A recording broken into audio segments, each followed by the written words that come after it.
Hoje, a gente foi, não diria que surpreendido, porque, enfim, o momento é muito complicado, é muito pesado, mas hoje o número de mortes em São Paulo, e claro que isso inclui também os números do fim de semana, acabou vindo numa proporção que a gente não tinha visto antes, de 1.021 mortes em apenas 24 horas. Não quer dizer que esse é o número de pessoas que morreram em apenas um dia, é o número de mortes registradas em 24 horas. Como a gente falou, tem resultado de exame do fim de semana, que acaba sendo computado apenas para terça-feira. Por isso que a gente está em contato, Joel, em uma importante entrevista que a gente vai fazer agora, com o secretário estadual da Saúde, o secretário Jean Gorenstein, para falar aqui com o ouvinte da Rádio Bandeirantes sobre esse momento que o estado de São Paulo está atravessando. Secretário, boa tarde, obrigada pela participação aqui na Rádio Bandeirantes. Oi, secretário, boa tarde, bem-vindo. Bem-vindo, muito obrigado pelo convite. É fundamental esse momento que nós estejamos juntos, trazendo a informação para todos os ouvintes. Bom, vamos lá. Na semana passada, na terça-feira, nós tivemos 659 mortes em 24 horas no estado de São Paulo. E hoje nós estamos com esse número de 1.021 pessoas que perderam as suas vidas em 24 horas. Só que aqui há um represamento, né? Porque alguns dados do final de semana não foram repassados em tempo hábil. Ontem, por exemplo, nós tivemos um número, é claro, incorreto, de 44 mortes em 24 horas no estado de São Paulo. Então, na minha forma de entender, nós temos que pegar esses 44, somar com os 1.021 e fazermos daí para frente uma média. Ou seja, 1.065, né? Dividido por 2, 530 pessoas mortas em 24 horas no nosso estado. É um número grave, um número preocupante, mas não é o número de 1.021 pessoas mortas em 24 horas. A análise está correta ou não, secretário? Para começar por aí.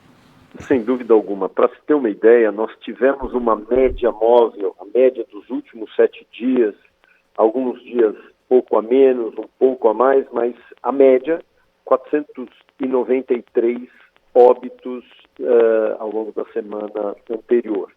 Nós tivemos no domingo um aporte de 144 óbitos e ontem 44, portanto muito abaixo daquilo que nós vínhamos tendo, portanto esse número ele vem subnotificado. É por isso a importância de nós entendermos que esse número ele está aportado não para um dia só, mas infelizmente são 1.021 mortes. E é isso que nós precisamos destacar e já estamos tendo uma atenção especial há várias semanas, ampliando os leitos das unidades de terapia intensiva desde o início de março, portanto quase 22 dias, nós já aumentamos 1.118 leitos de UTI, reativamos alguns hospitais de campanha, mas de uma modalidade diferente daquilo que nós vimos no passado, que era a construção de tendas. Nesse momento nós precisamos de unidades mais críticas, UTIs, por isso esses hospitais eles têm que acontecer dentro de instituições do próprio hospital, ampliando leitos, aumentando o número de leitos e vagas de cada um desses leitos, para que dessa forma a gente possa atender de uma forma muito mais célere a população. Passamos de 4 para 16 hospitais de campanha, e ao mesmo tempo que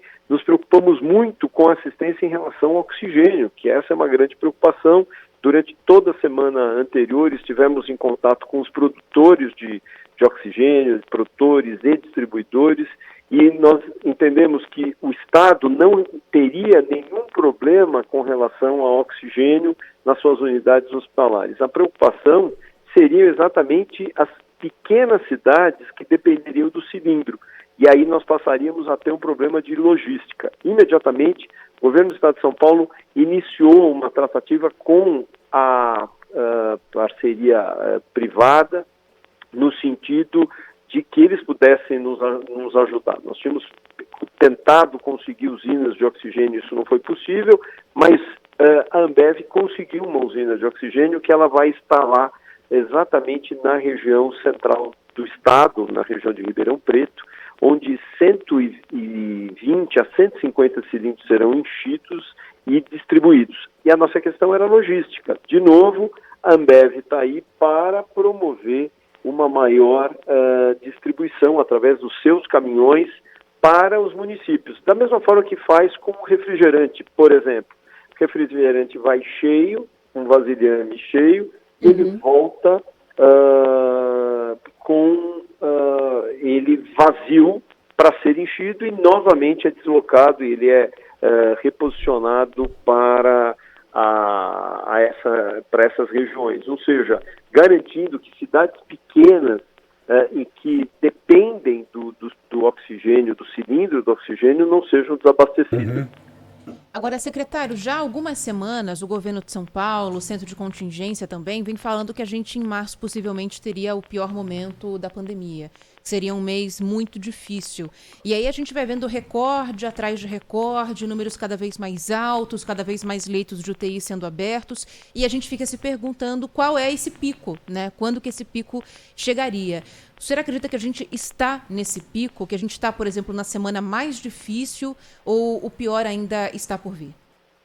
Toda essa expectativa vai depender do quanto a população vai entender a necessidade de ficar em casa, de circular menos, de fazer uma circulação menor. Porque a partir do momento que nós temos, a despeito das medidas que foram tomadas no faseamento vermelho, e depois agora na fase emergencial, nós diminuímos muito a circulação de pessoas, muito.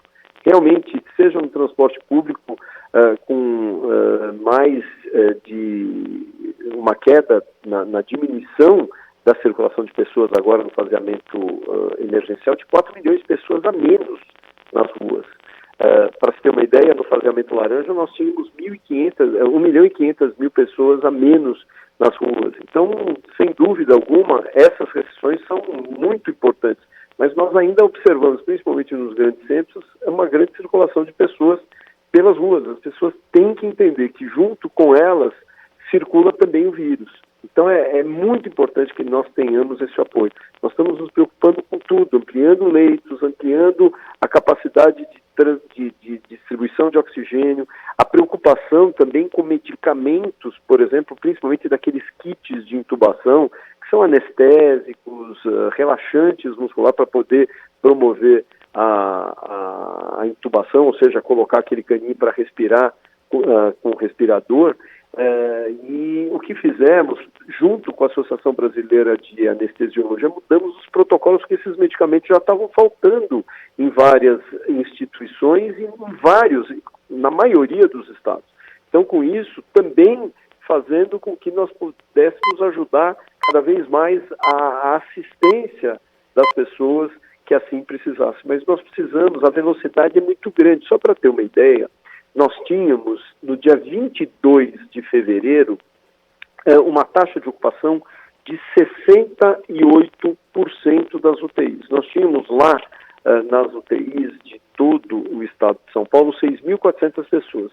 Hoje, nós temos uma taxa de ocupação de 91,9% na taxa de estado e 91,6% no município. E temos 12 mil pessoas internadas nas UTIs, ou seja, nós temos o dobro desse número de pessoas que tínhamos em 4 semanas.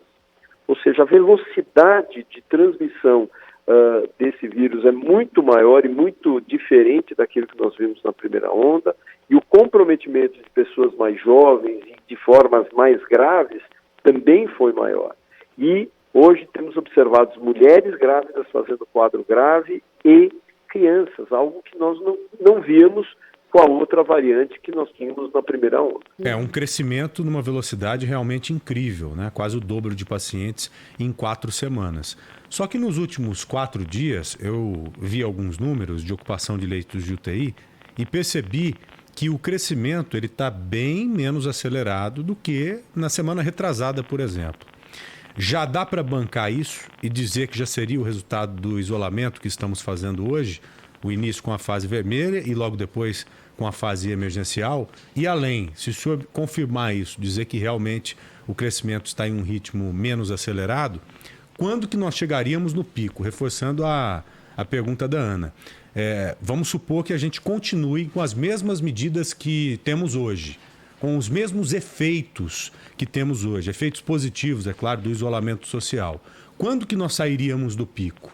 Ou quando que atingiríamos o pico? Sem pensar em aumentar a restrição ou diminuir restrição. Na realidade de hoje, secretário.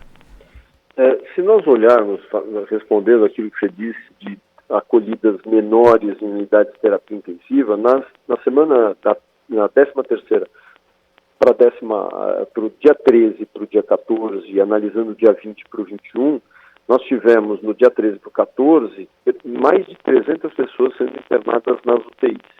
No dia 20 para 21, exatamente uma semana depois, nós tivemos uma queda para 97. E esse número de internações é um número real, ele é um número que mostra a internação até ontem à meia-noite. Ou seja, ele mostra a dinâmica do quanto pessoas graves estão indo para as unidades hospitalares. Foi um dia só, nós estamos aguardando os dados de hoje, que nós receberemos no final do dia, mas isso já é um acalento para dizer, olha, pode ser que essas medidas já estejam repercutindo. Nós acreditamos e temos fé disso. Porque nós já começamos um faseamento vermelho há 3 semanas. Nós começamos há 2 semanas a fase vermelha, semana passada nós estávamos no faseamento emergencial e estamos hoje na segunda semana do faseamento emergencial. Então, essa é a importância. Vamos colher esses frutos do passado ainda essa semana, ou seja, avaliando o número de complicações daqueles que se infectaram há 2 semanas, e, por outro lado, nós teremos uma claridade maior daqui a 10 dias em relação àquilo que nós vimos e fizemos nessa fase emergencial. Então, nós temos que pensar que as atitudes de hoje vão impedir para que nós tenhamos de forma ascendente número de casos, de óbitos e especialmente internações. As internações, elas mostram exatamente, como disse, o que está acontecendo hoje, as complicações decorrentes de uma exposição prévia, mas mostrando quanto o vírus ainda circula numa determinada região. Secretário, diante disso, mesmo que a gente se mantenha nessa evolução ainda, só que mais devagar, como o Joel falou, de novos internados, de novos casos, de ocupação de UTI, a gente ainda está num patamar muito alto de ocupação dos hospitais, como o senhor acabou de falar, a gente está batendo em 92% praticamente. Diante disso, o governo já pensa em prorrogar essas medidas restritivas, que em tese iriam até a semana que vem? Muito possivelmente isso seja feito, até porque é a única forma que nós temos de garantir a proteção da vida. E o objetivo do governo do Estado de São Paulo é proteger a vida. E se nós tivermos lá atrás uma fase vermelha que, apesar de ser restritiva, precisou ser mais incrementada, e agora nós estamos tendo os efeitos e teremos nos próximos dias dessa restrição ainda muito maior, é dessa forma que temos que fazer. Mas aí o senhor acredita que igual a gente tem agora ou vai ser preciso apertar um pouco mais as medidas? Porque há uma pressão muito grande. Isso, há uma pressão muito grande, isso o senhor sabe melhor que a gente, por parte dos prefeitos, né? Pelo menos 500 prefeitos se reuniram com o Marco Vignoli nesse final de semana e houve uma pressão para que medidas mais restritivas sejam anunciadas o quanto antes. O senhor acha que seria simplesmente a extensão da própria fase emergencial ou talvez um aperfeiçoamento da fase emergencial, restringindo algumas atividades? Eu acho que dentro dessa fase emergencial, algumas questões podem ser discutidas. Por exemplo, nós estamos falando de supermercados. Hoje a gente percebe que as pessoas não vão mais no shopping, mas levam a família no supermercado para fazer compra no sábado e domingo. Verdade. Então, essa é uma forma da gente... Por exemplo, estou pegando um exemplo, que a gente pode fazer uma restrição muito maior, de exigir que uma pessoa só entre num supermercado. Ah, mas eu vou ajudar minha mãe. Não, tua mãe tinha que ficar em casa, você vai entrar sozinho. Entendeu? Então, tudo isso, eu acho que ainda nós podemos calibrar pontualmente. O senhor sabe que tem supermercado que, desculpe interrompê-lo, é porque acho que faz parte agora, para concluir o raciocínio do senhor, na primeira onda, o supermercado que eu frequento até hoje, ele não permitia a entrada de 2 pessoas acompanhadas. Uma tinha que esperar a outra do lado de fora. Agora não tem isso. Você pode entrar com 2, 3 ou 4. Eu acho que dentro desse posicionamento, eu acho que nós temos ainda coisas a mais a serem feitas. O que nós temos que lembrar muito, que imagine se nós fizermos um comparativo entre o que está acontecendo na Europa, no lockdown que, por exemplo, a Inglaterra vive há um ano, nós temos mais restrições até do que eles. Então não é o lockdown que eles têm lá. Por outro lado, nós temos uma condição peculiar no Brasil que, se nós pararmos empresas que eu digo, a indústria, nós vamos ter problema de desabastecimento, seja no hospital, seja na farmácia, seja nos supermercados. Então, tudo isso também tem que ser lembrado. Fora uma necessidade de proteção social. Nós temos que garantir proteção social a essas pessoas, alimentar, porque as pessoas elas vão para a rua pedir comida.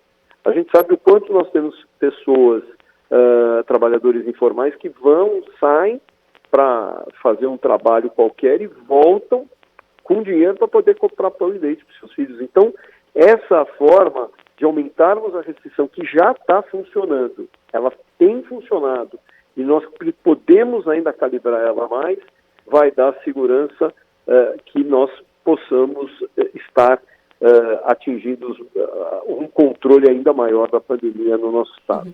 Agora, secretário, o senhor acredita que a gente vai, nos próximos dias, se estabilizar em São Paulo em uma média móvel de mortes perto de que patamar, na sua opinião? A gente saiu de um patamar, como o Joel falou na semana passada, que já era bem alto, que estava na média de 679 por dia. A partir dessa semana, o senhor acredita que a gente está entrando em que patamar da pandemia? Na verdade, eu acho que nós temos essa segurança em relação à assistência. Eu acho que o importante é dar assistência.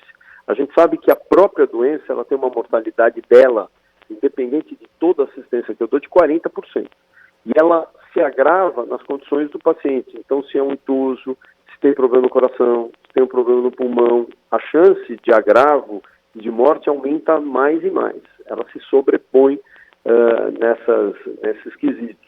Então, quanto mais pessoas nós tivermos de forma grave, e nós temos que garantir assistência para diminuir esse impacto de mortalidade. Mas por isso que eu volto e digo, nós precisamos diminuir a circulação das pessoas para que elas também não se infectem, não fiquem necessitando de assistência da saúde, não estejam indo para as unidades hospitalares de forma grave.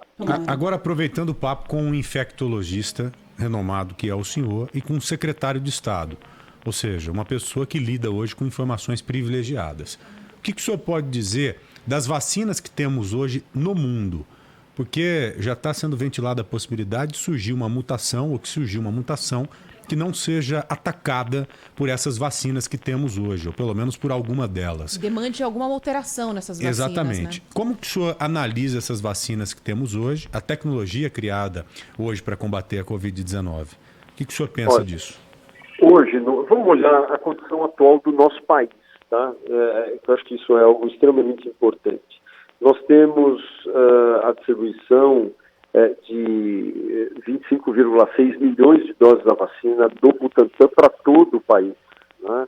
Só o estado de São Paulo teve 4.800 doses, 4 milhões e 800 mil doses distribuídas. E a gente sabe, felizmente, por estudos que foram feitos pelo Instituto Butantan, que a vacina do Butantan é uma vacina que responde a cepas tanto da União Soviética, do Reino Unido, quanto da África, como também a variante do Amazonas, que está prevalente no nosso meio. Então isso é importante, a gente está vacinando com uma vacina que é uma vacina que já mostrou o seu potencial de proteção. E eu acho que é isso que nós temos que olhar, que à medida que a gente melhora a assistência, à medida que as pessoas respeitam o distanciamento, e por outro lado, eu tenho a possibilidade de vacinar e vacinar mais com uma vacina que protege, é isso que nós temos. Temos esperança. Eu estou perguntando para o senhor por conta do posicionamento da Fiocruz, que foi dado hoje,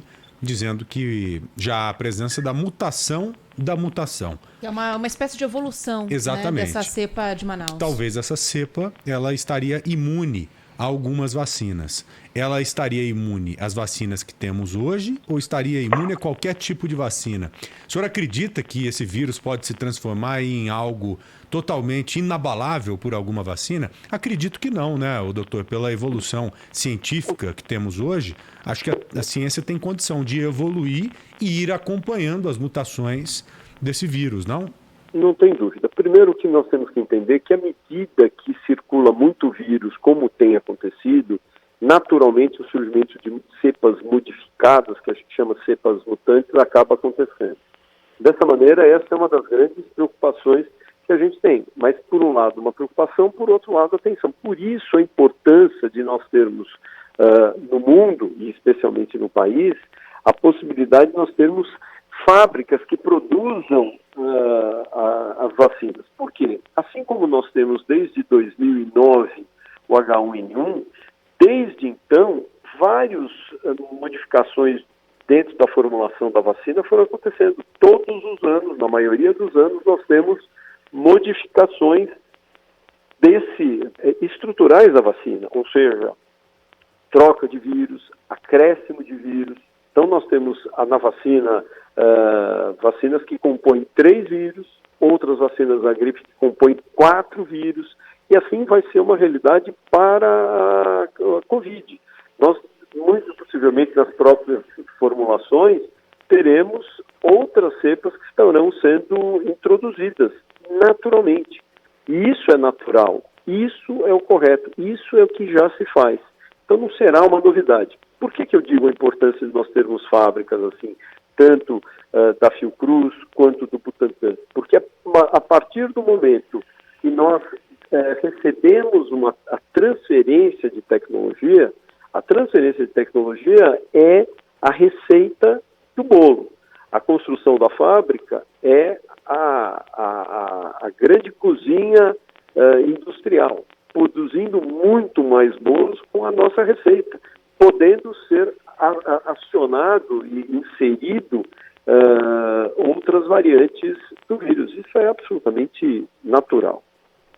Doutor, muito obrigado, viu, pela entrevista. Um abraço para o senhor e sorte para todos nós. Que Deus nos abençoe. Obrigada pelo seu tempo, secretário. Olha, muito obrigado. Eu agradeço sempre o carinho de vocês e eu peço muito, como sempre, a gente já vem, Joel, você é testemunha que a gente já vem pedindo, fiquem em casa, estejam atentos, mas hoje, mais do que qualquer outro momento, ter essa atenção é uma pandemia diferente, é uma outra pandemia. É um outro vírus circulando, com outro impacto, tanto na saúde das pessoas, quanto no nosso sistema de saúde. Nós precisamos muito do apoio da população.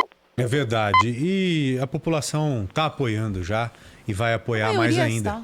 Eu tenho certeza disso. Acho que o apoio vai ser maior ainda daqui para frente. Porque a gente está sabendo hoje, a gente está percebendo que a água está subindo e está batendo. Não tem muito o que fazer, né? E até chegar no nariz não custa nada. E acho que a gente não vai deixar a água chegar no nariz. Agora, você sabe que nós precisamos hoje muito dos empregadores entenderem que é hora de pedir, à medida do possível, para que seus funcionários fiquem em casa, diminua o número de trabalhadores presenciais, diminuam o horário dessas pessoas dentro dos serviços, porque isso é uma forma de proteger as pessoas, diminuir o número de pessoas circulando e proteger cada um de nós.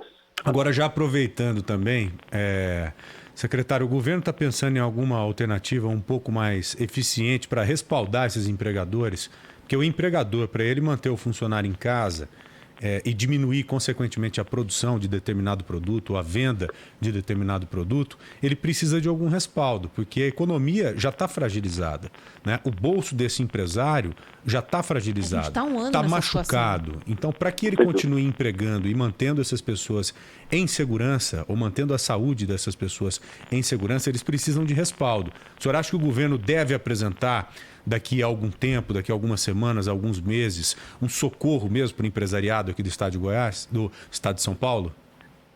Vários projetos já estão em execução junto da Secretaria de Desenvolvimento Econômico com apoio aos vários setores, apoio de crédito, apoio de isenções, inclusive, para realmente permitir com que essas pessoas possam estar, infelizmente, literalmente falando, sobrevivendo.